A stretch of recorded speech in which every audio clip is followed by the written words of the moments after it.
Anong spark plug nga ba ang maganda para sa NMAX natin? Ito yung stock na spark plug natin na NGK. Ang halaga nito ay 250 pesos. Tumatagal to ng 2 to 3 years. So dapat magpalit ka na after 2 to 3 years. Ang susunod naman natin ay yung platinum. Ang halaga naman nito ay 350 pesos. Kung itatanong nyo pagdating sa performance nito, okay ba? Kung i-compare ko siya sa stock, mas malakas yung hila ng stock natin na spark plug. Pero ang kagandahan lang nito, mas malinis ang sunog niya. Kung mapapansin nyo po, mas malaki yung dulo ng stock na spark plug compare dun sa may platinum.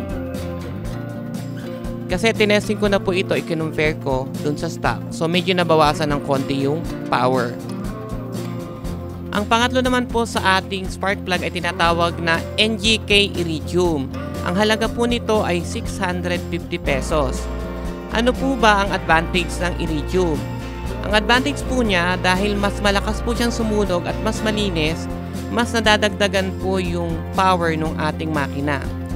At bumababa po ang consumption natin sa gasolina.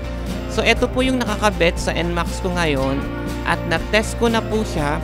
Ang binaba po ng aking gasoline consumption ay almost 15% to 20% compare sa stock. So mas malakas din po humatak ngayon yung motor ko compare dun sa may stock natin.